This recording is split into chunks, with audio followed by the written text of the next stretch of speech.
할렐루야. 대학을 다니던 한 자매님이 교회 봉사를 열심히 했습니다. 주일날이 되면 새벽에 교회를 가서 성가대 봉사, 또 교회학교 교사 봉사, 오후에는 청년 활동, 그리고 저녁 예배를 드리고 집에 귀가하는 이러한 신앙생활을 잘하는 자매였습니다. 근데 대학을 막 졸업하면서 첫 번째로 어렵게 힘들게 직장을 구했는데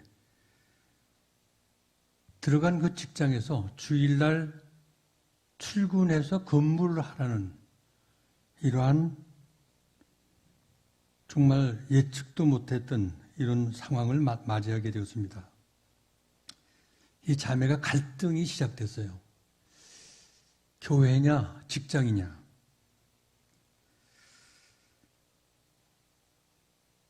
암만 고민을 해도 어떻게 해결을 해야 될지. 근데 물론 이런 갈등은 교회와 직장에서만 있는 건 아닙니다. 우리의 삶, 생활 전체가 여러 가지 고민과 갈등 속에서 세상을 살아갑니다. 믿음이 없었을 때에는 갈등이 없었습니다. 그러나 이제 믿음이 무언가를 알고 어떻게 사는 것이 올바른 믿음의 생활인가, 이런 걸 깨닫고부터는 오히려 갈등이 더 많아졌습니다. 허리에까지 내려오는 긴 수염을 가진 할아버지가 계셨습니다. 하루는 손자가 할아버지에게 질문합니다. 할아버지, 밤에 주무실 때 그 긴 수염을 어떻게 하시고 주무십니까?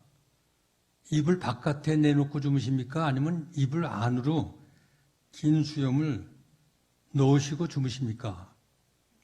질문 앞에 이 할아버지가 생각해 보니까 글쎄 알쏭달쏭한 거예요. 그래서 할아버지가 대답하기를 글쎄 오늘 밤에 내가 자보고 내일 대답해 줄게. 그리고 이제 밤에 침대에 누웠습니다. 잠을 자려고 곰곰이 생각하면서 이 수염을 내가 어떻게 하고 잤나, 그 수염의 위치를 생각하려고 하니까 이게 알쏭달쏭한 거예요. 이불 속에 놓고 자려고 했더니까 답답해요. 수염을 꺼내놓고 또 자려고 하니까 너무 또 허전해요. 그래서 이 수염을 바깥으로 내놨다가 이불 속으로 놓다가, 그러니까 놓다가 바깥으로 뺐다가 하다가 할아버지가 잠을 못 잔 거예요. 밤새도록 놓다 뺐다. 우리가 믿음과 의식이 없이 살 때는 별 고민이 없습니다. 사는 게 무엇인지, 죄가 무엇인지, 바르고 의롭게 사는 것이 무엇인지, 이걸 깨닫고 안 이후에는 더 고민이 생기게 되고 더 갈등이 우리 속에 생기게 된다는 거예요. 이 두 세계 사이의 갈등과 번민이 우리의 삶이고 또 그 번민이 우리의 생활입니다.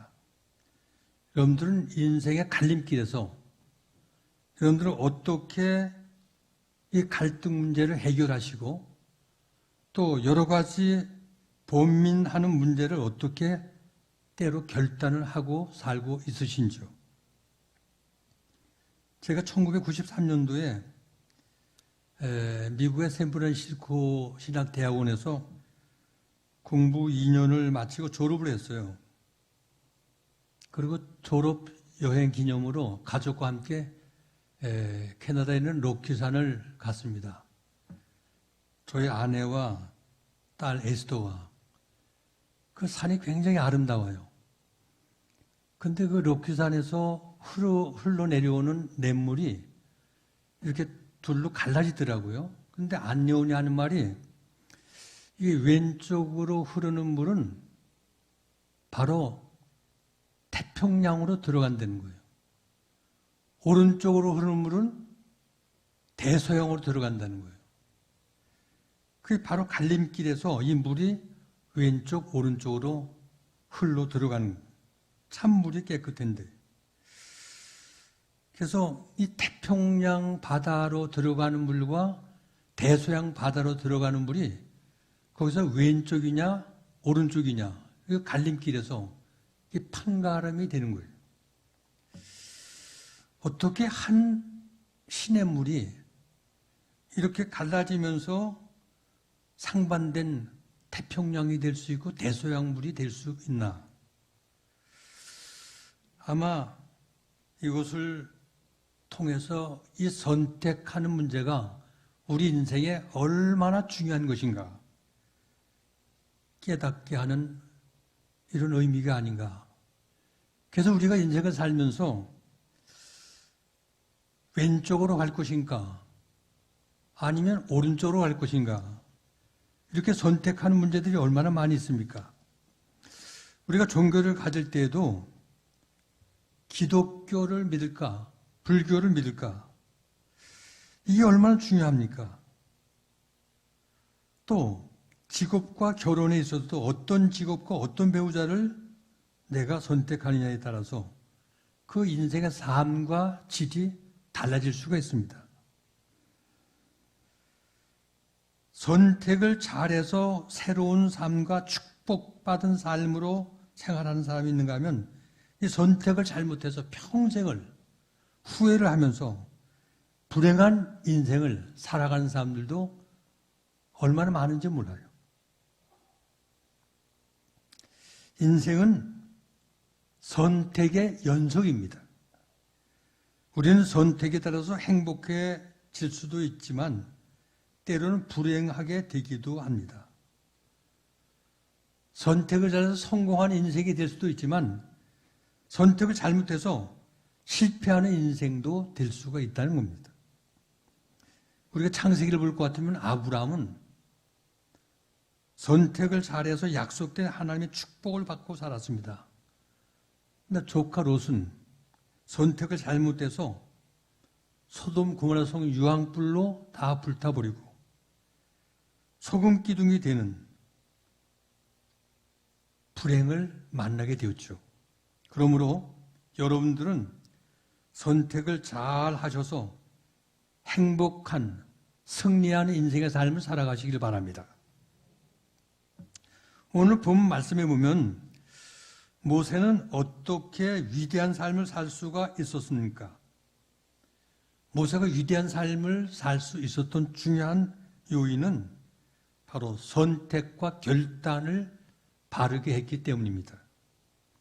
오늘 본문 23절, 26절 보면 모세의 믿음과 결단에 대해서 우리에게 잘 설명을 해주고 있어요. 모세는 히브리인이지만 애굽의 바로의 공주 아들로 바로의 궁궐에서 살았습니다. 좋은 환경에서 세상의 부귀영화를 다 누리고 남부럽지 않게 행복한 인생을 살았어요. 장차 그는 애굽의 왕도 될 수 있는 이런 조건들을 다 지니고 살았습니다. 그럼에도 불구하고 모세는 하나님의 뜻을 따라서 고난길을 선택을 했어요. 아니, 고난길을 자초했습니다. 그럼 어떻게 세상의 모든 영광을 버리고 이처럼 위대한 삶의 결단을 모세가 할 수 있었는지 오늘 본문을 통해서 함께 살펴보고자 합니다. 먼저 모세를 키운 부모님의 결단이 그 배후에 있었다는 거예요. 그 당시 정치적 상황을 보면 애굽의 바로 왕은 히브리인들이 강해지는 것을 굉장히 두려워했고 싫어했어요. 그래서 산파들에게 명령을 내립니다. 히브리 여인들의 애를 낳으면 남자 아이들은 다 죽이라. 여자아이들은 다 살려주라고 이렇게 명령을 내립니다. 그건 왕의 명령입니다. 누구도 거역할 수 없는. 그래서 이 왕의 명령을 거역하는 날에는 그 가족 모두가 다 무서운 책망과 더불어 사형을 당할 수도 있습니다. 그럼에도 불구하고 모세 부모는 왕명을 고역하고 아기가 몰래 숨겨놓고 살 수 있도록 그렇게 모세 부모님들은 왕의 명령을 고역한 거예요. 애굽 왕의 명령보다 하나님의 뜻을 더 중요하게 여겼기 때문에 아기를 3달 동안이나 숨겨 키웠습니다. 만약 모세 부모님들이 하나님을 몰랐다면, 믿음이 없었다면 죽음이 두려워서 애굽 왕의 바로 왕의 명령을 따랐을 거예요. 모세 부모님은 유업을 무릅쓰고 하나님의 뜻을 따라서 용기 있는 결단을 했다는 것입니다. 또한 그 당시 산파들도 하나님을 경외했기 때문에 왕의 명령을 따르지 않고 하나님의 뜻을 쫓아서 히브리 여인들이 아들을 낳을 때에도 다 숨겨져 왔어요. 그래서 숨겨진 이 산파들을 하나님께서는 축복하셨다고 성경에 말씀하고 있습니다. 우리도 인생을 살다 보면 이렇게 선택의 기로에 설 때가 많이 있어요. 세상의 명령, 세상의 법을 따를 것인가 아니면 하나님의 명령, 하나님의 법을 따를 것인가 고민할 때도 있습니다. 신명기 11장 27절, 28절을 보면 하나님께서 이스라엘 백성들에게 이렇게 말씀하십니다. 너희들 앞에 저주와 복이 놓여 있는데 너희들이 하나님의 명령을 듣고 하나님을 섬기면 복을 받을 것이고 하나님의 명령을 듣지 않고 우상을 섬기면 저주를 받을 것이라. 그러므로 우리가 인생을 살아가면서 언제나 기도에 쓸 때 하나님의 편에 서고 믿음을 붙드는 지혜 있는 여러분들 되시길 바랍니다. 여기에 하나님의 축복이 있고 하나님의 놀라운 도우심이 숨겨 있기 때문입니다. 그렇다면 이 모세는 어떤 선택을 해서 하나님께서 임받고 민족을 살려내는 큰 지도자가 될 수 있었을까? 3가지만 생각해 보겠습니다. 첫째, 모세는 바로의 공주의 아들이라 칭함을 거절하는 믿음의 결단을 했습니다. 우리 다 같이 모세는 바로의 공주의 아들이라 칭함을 거절하는 믿음의 결단을 하였습니다.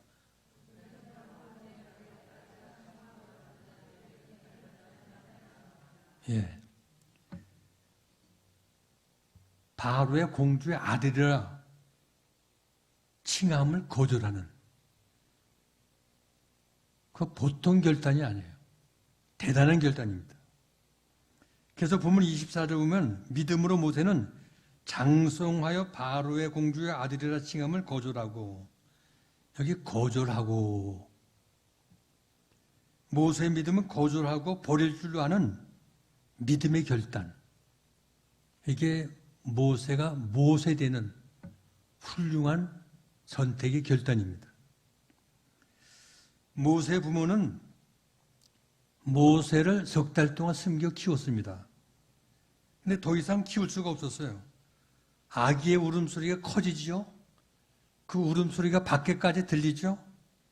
애굽 사람들이 그 울음소리를 듣고 발견하게 되면 다 들통이 납니다. 아기를 숨겨 키웠다는 들통이 나면 그 가족뿐만 아니라 모두가 큰 왕의 명령을 어긴 이러한 징계를 받게 되는 그런 정치적 상황 속에서도 모세 부모님은 결단을 한 거예요. 그렇게 숨겨 키우다가 아기가 점점 커지니까 이게 감당이 안 되는 거예요. 그게 갈대 상자를 만들어서 모세를 그 안에 담고 나일 강에 띄워 보냅니다. 마침 그때 바로의 딸 공주가 강가에서 목욕을 하러 나왔다가 뭔가 갈대 상자가 둥둥 떠내려오는 거예요. 그 갈대 상자를 공주가 열어보았더니 어린아이가 울고 있는데 그 아이의 모습이 참 잘생긴 아이인데 애처로운 거예요. 그래서 궁궐로 데려다가 자신의 양자를 삼고 그 아이를 키우게 됩니다. 이렇게 궁궐 안에서 교육을 받게 되니까 모세는 애굽의 모든 학술, 문화, 무술 이런 걸 다 배운 거예요. 어릴 때부터. 그리고 양자로 삼았기 때문에 애굽 나라의 왕이 될 수도 있는 조건을 갖추고 있는 거예요. 그러나 모세의 마음속에는 나는 애굽 사람이 아니라 히브리 사람이다. 이런 히브리인의 하나님을 경외하는 정체성을 가지고 있는 거예요. 나는 하나님을 경외하는 내 민족을 나는 내가 사랑을 해야 한다. 근데 어떻게 어려서부터 바로의 궁궐에서 자란 모세가 이런 민족 의식을 가지고 이런 정체성을 갖고 있었을까요? 이건 바로 모세 어머니 요게벳이 그 양자의 유모로 들어가서 품 안에서 그런 교육을 시킨 거예요. 너는 히브리인이야. 너는 하나님을 경외하는 하나님의 백성들을 내 민족이니까 너는 사랑해야 돼. 쥐가 따갑게 어렸을 때부터 그렇게 교육을 시킨 겁니다. 모세 어머니가. 이런 소리를 듣고 자라는 모세는 그 마음속에 민족을 사랑하는 마음이 싹이 텄고 나는 히브리인이라는 정체성을 가지고 있었던 것이에요. 그리고 모세의 마음속에는 그동안 40년 동안을 애굽의 궁궐에서 배우고 읽히고 닦고 했기 때문에 모든 것에 자신이 있었어요. 그리고 애굽 궁궐에서 배운 것만 가지고는 얼마든지 내가 이 이스라엘 민족을 이끌어 갈 수 있다는 이런 생각을 했었던 거예요. 그런데 그런 육적인 세상적인 지식과 학문을 가지고는 결과적으로 아무것도 할 수 없었어요. 결국 애굽 사람을 쳐서 죽이는 살인죄를 저지르는 일밖에 더 일을 못했어요. 지금 모세는 육신의 힘을 의지해서 하나님의 일을 하려고 했다가 결국 모든 게 실패가 됐죠. 하나님은 자기 자신을 신뢰하고 자기 자신이 완벽하다고 생각하는 사람들 하나님 쓰지를 않아요. 자기가 너무 강해서 하나님은 쓰실 수가 없기 때문에 쓰지를 않으신다는 거죠.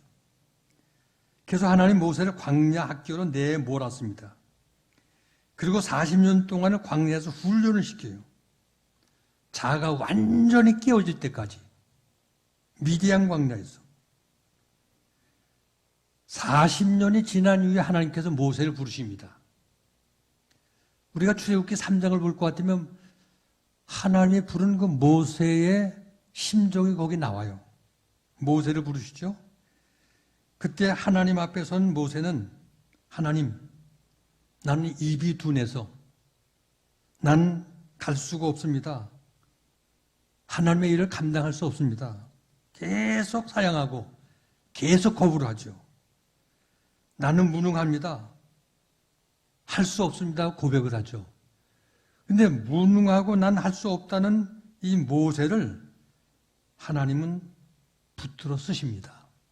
그러니까 하나님의 쓰심은 자아가 깨지고 자아가 완전히 무능하다고 느껴질 때 하나님의 능력을 붙들게 되고 바로 그러한 자를 하나님은 붙들어 쓰신다는 거죠. 그래서 모세는 육신의 방법과 힘이 아닌 하나님의 능력으로 지팡이를 붙들고 하나님 의지하며 일을 할 수 있게 되었다는 것이죠. 하나님의 일은 오직 하나님의 능력으로 하는 것이라는 것이죠. 근데 사람들은 어리석어서 이 모든 일들이 세상에 돈의 힘, 내 능력, 내 힘, 이런 것들로 모든 것들이 되는 줄로 잘못 생각하는 사람들이 이 땅에 많이 있어요. 로마의 제국의 줄리어스 시조는 세상의 모든 권세를 자기 손에 놓으려고 야망을 가졌습니다. 하루아침에 브루투스의 단검에 찔려 피살되고 말았죠. 마게도니아 알렉산더 대왕도 불과 30 나이에 세상을 모두 정복했다고 큰 소리를 쳤습니다. 그도 결국 사고로 죽고 말았습니다. 불란서 제국의 나폴레옹도 역시 유배를 당해서 처참하게 임종을 했고요. 독일의 나치 히틀러도 세계 정복을 꿈꾸었으나 결국 전쟁에 패해서 스스로 자살을 할 수밖에 없었죠. 누가 인간의 힘으로 세상의 권력을 오래오래 유지할 수가 있겠습니까? 누가 세계를 정복할 수가 있겠습니까? 우리 하나님이 창조하신 하늘과 땅의 모든 영역을 인간의 힘으로 어떻게 정복할 수가 있다는 말입니까? 이건 말도 되지 않는다는 거예요.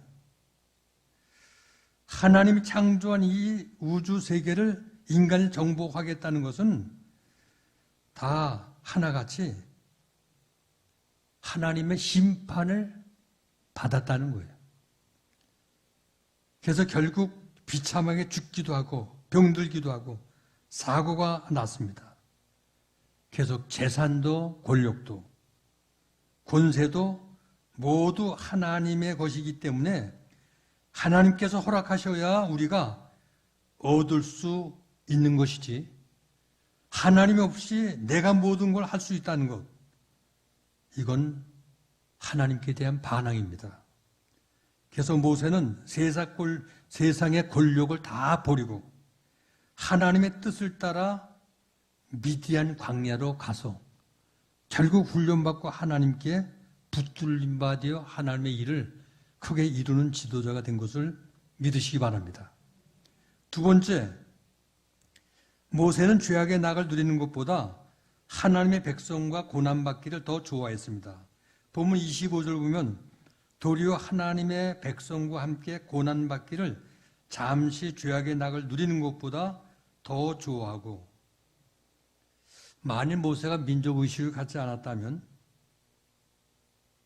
그리고 계속 애굽의 궁궐에서 세상권 누리면서 편하게 살았다면, 좋은 옷, 좋은 음식, 세상의 좋은 것들, 아마 육신의 정욕대로 정말 멋지게 인생을 쾌락하며 샀을 거예요. 근데 모세는 세상의 낙보다 히브리 민족과 함께 고난받는 걸 더 좋아했다고 그랬어요. 그래서 광야에서 40년 동안을 이스라엘 백성들과 함께 고난받기를 원했다는 거죠. 그러므로 그는 민족의 지도자가 될 수가 있었습니다. 신앙생활이라는 것은 세상의 죄악의 낙을 추구하기보다 하나님이 원하시고 하나님이 기뻐하시는 십자가를 지고 주님이 가신 좁은 길을 따라가는 것이, 이게 신앙생활이에요. 십자가를 지고 좁은 길을 가는 거, 그거 쉬운 일 아닙니다.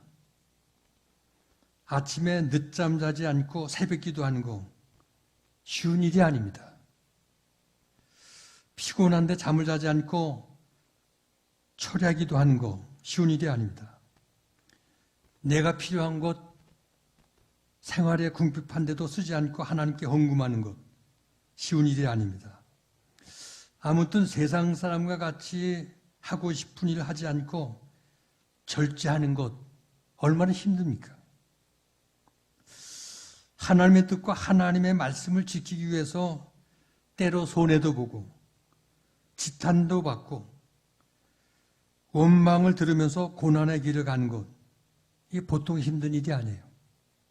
그러나 인간의 삶은 이 땅 위의 삶으로 끝나는 것이 아니라 또 한 세상, 죽은 이후에 또 한 세상이 있는 것을 늘 머릿속에 담고 세상, 하나님의 세상을 바라보고 사는, 이게 바로 신앙생활이에요. 계속 베드로전서 4장 13절에 오직 너희가 그리스도의 고난에 참여하는 것으로 즐거워하라. 이는 그의 영광을 나타내실 때 너희도 즐거워하고 기뻐하게 하려 함이니라. 우리가 신앙생활 하면서 말씀대로 살다 보면 때로 비난도 받고 조롱도 당하기도 합니다. 그러나 우리는 오히려 즐거워해야 합니다. 왜냐하면 하나님의 나라에서 그러한 핍박과 그러한 고난이 하늘의 큰 상금이 되기 때문에 오히려 기뻐하라고 그랬어요. 그러므로 미래의 소망을 가지고 오늘의 모든 고난을 극복해 나갈 때 오늘의 고난은 하늘의 큰 축복으로 상금으로 변화되는 것을 믿으시기 바랍니다. 지금 우리가 살고 있는 이 시대가 얼마나 힘듭니까? 요즘 코로나 팬데믹 상황이 사람들은 IMF 시대보다 더 살기가 힘든 시대가 됐다고 그렇게 얘기를 해요. 또 요즘 제4차 이렇게 확진자가 많아지는 현상이라 700명 이상 800명이 육박하는 날이 계속되고 있는 거예요. 계속. 그래서 사람들이 불안해하고 있어요. 그래서 사람들이 모일 수도 없고 어디에 나갈 수도 없고 모임을 가질 수도 없고 자영업자 하는 사람들은 영업하는 시간이 막 제한을 받게 되니까 이게 매상이 안 오르는 거예요. 그러니까 소상공인과 자영업자들이 이게 못 살겠다고 막 아우성을 칩니다.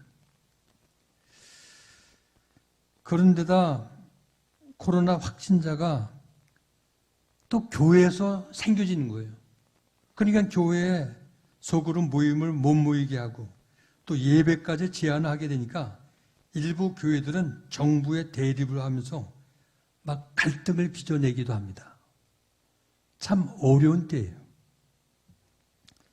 옛날 초대교회 기독교인들이 로마의 박해를 엄청나게 받았습니다. 한참 박해받던 그 시절에 로마에 가면 카타콤이 있어요. 이 땅 속에다 굴을 만들어가지고 거기서 은둔하면서 기독교인들이 이제 신앙을 지켰는데 갑자기 로마 병정들이 그 카타콤을 급습한 거예요. 그래서 기독교인들을 잡았습니다. 그래서 사람들이 많이 모인 광장에서 십자가에 그들을 매달아가지고 그냥 순교를 시키는 거예요. 처형을 하는 거예요. 십자가에 처형을 당하면서 서서히 죽어갑니다. 날이 어두워지면서 그 십자가에 처형당한 사람들이 죽어가는 걸 지키던 로마 병정들이 하나둘 숙소로 다 돌아가고 아무도 없어지게 되었어요. 어디서 나타났는지 숨어있던 사람들이 서서히 십자가로 여기저기서 모여들었습니다. 바로 십자가에 처형된 그 순교자들의 자녀들입니다. 여기저기서 모여들어서 십자가 밑에 와서 엄마, 아빠 이름을 부르면서 울어댑니다. 십자가에 달려서 죽어가는 부모님들이 자기 자녀들에게 뭐라고 말을 했겠어요?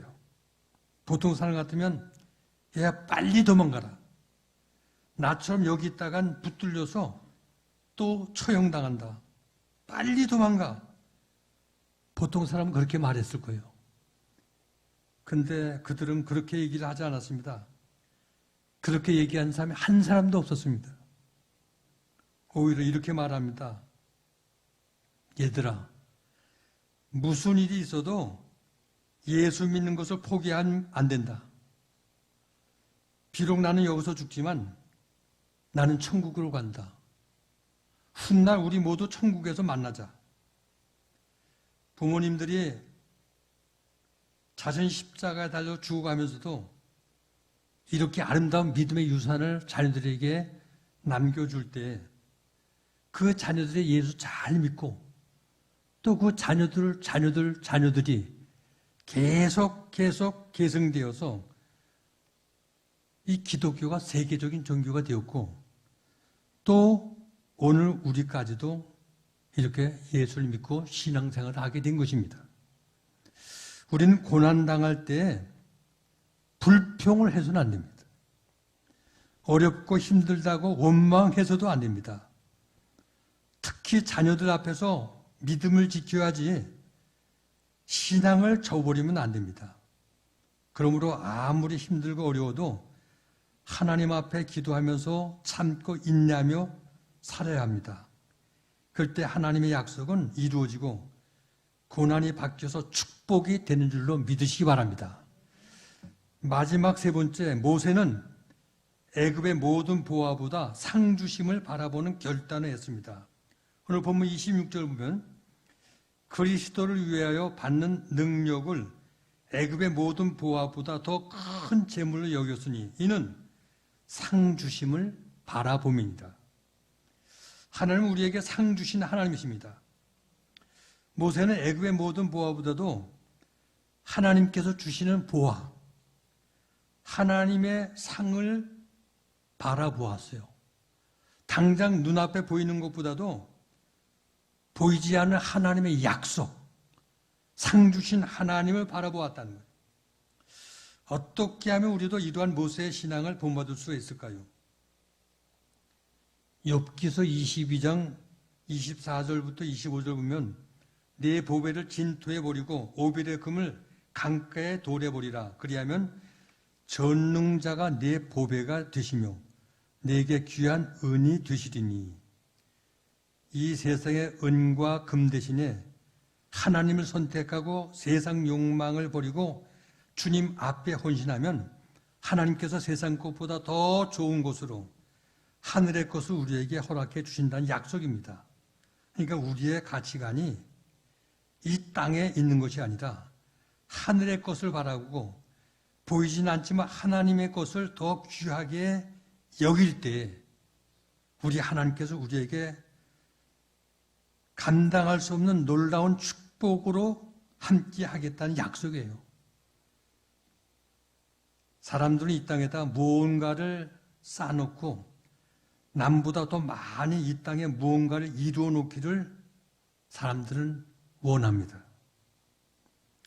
그런데 인도의 간디는 인간의 삶을 파괴시킬 수 있는 요소에 대해서 이렇게 우리에게 지적을 하고 있습니다. 노동이 없는 부, 윤리가 없는 비즈니스, 양심이 없는 쾌락, 신념이 없는 정치는 인간을 파괴시키고 만다. 이게 간디의 말입니다. 우리는 하나님 앞에 정직하게 살아야 합니다. 성실하게 살아야 합니다. 그리고 하나님을 가장 귀한 분으로 모시고 살아야 합니다. 그래서 우리는 모세처럼 세상의 권세나 세상 즐거움을 버리고 하나님의 고난과 하나님의 상급을 바라보고 삶으로 더 큰 하나님의 축복을 얻는 성도들이 되셔야 합니다. 모세가 위대한 삶을 살 수 있었던 이유도 바로 모세가 선택한 그 결단 때문입니다.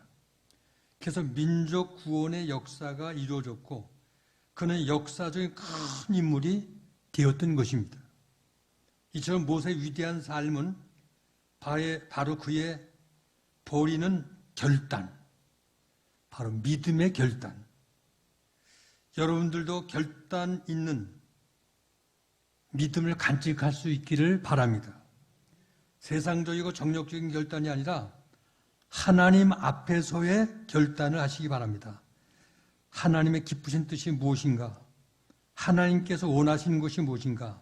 분별해서 하나님 편에서 결단하는 믿음의 성도들 되기를 바랍니다. 그래서 나를 향하신 하나님의 뜻이 무엇인지, 내가 가지고 있는 재능을 어떻게 쓸 것인지, 나는 앞으로 어떻게 살 것인지 하는 인생의 계획을 바르게 선택하고 바르게 세움으로써 모세같이 하나님께 인정받고 우리의 믿음의 자치가 길이길이 아름다운 자치로 이 땅에 영원히 남을 수 있는 우리 제일교회 성도님들이 다 되시기를 주님의 이름으로 축원을 드립니다.